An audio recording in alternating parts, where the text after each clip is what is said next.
With the assistance of the outside broadcast unit, we will be linking from the database studio to their home. Pat Green and Julian, welcome to Database. Hello, Jane. Hello, Jane. Now, Julian, I see you have your computer linked to the telephone line. Can you tell us how you did that? Yes, well, it's very simple, really. The telephone is connected to the telephone network with a British Telecom plug, and I simply remove the telephone jack from the telecom socket and plug it into this box here, the modem. I then take another wire from the modem and plug it in where the telephone was.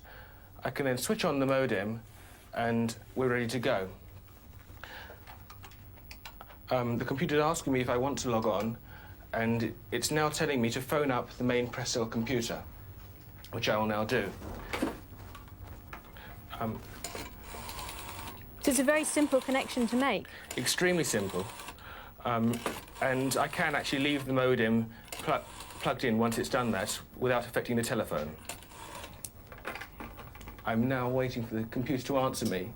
It asks with a tone, and then I just flick a switch on the modem and replace the receiver.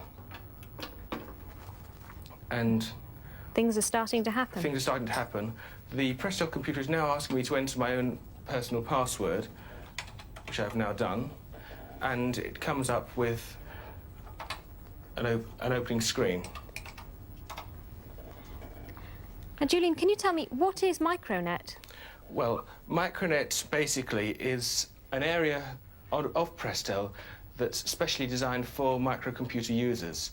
It has a lot of facilities. It has a magazine-type page of what's new today, the daily news, reviews of the current software that's available.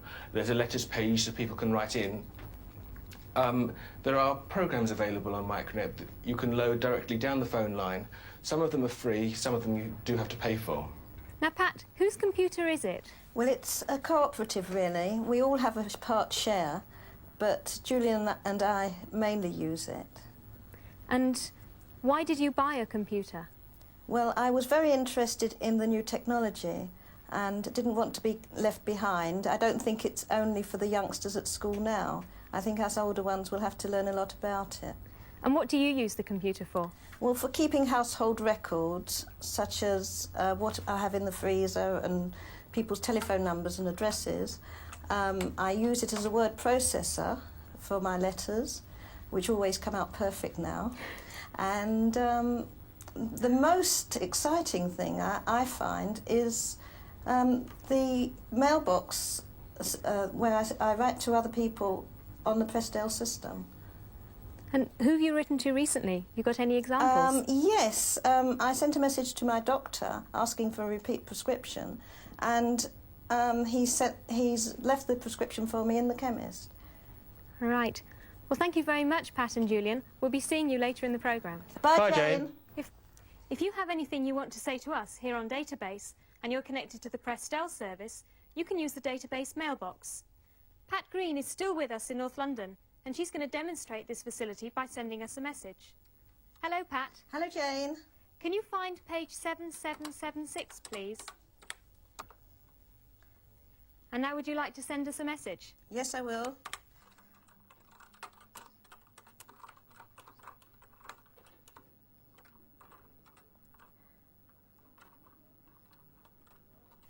And I should be able to get the same message now on my screen. That's right.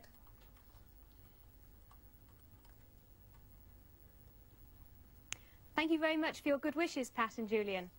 You're welcome. You're welcome. If I want to get that message printed out, I can do that as well, just by hitting this button.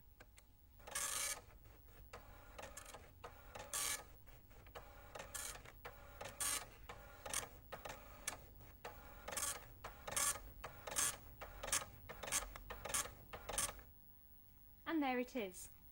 And by the way, we've heard some rumours that Commodore are planning to launch their own rival to Micronet, which will come complete with a modem.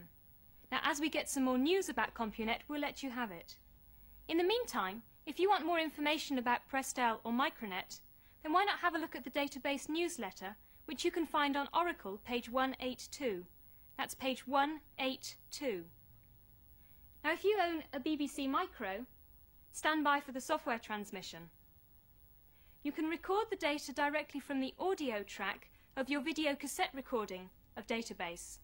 Alternatively, if your television has an audio jack or an ear socket, you can take the data directly from that. The least successful method is to just place a microphone in front of the television set. Now, if you haven't got a BBC Micro, don't worry, because during the series we'll be transmitting data for the ZX81, the Spectrum, the Commodore 64, the VIC-20 and the Dragon.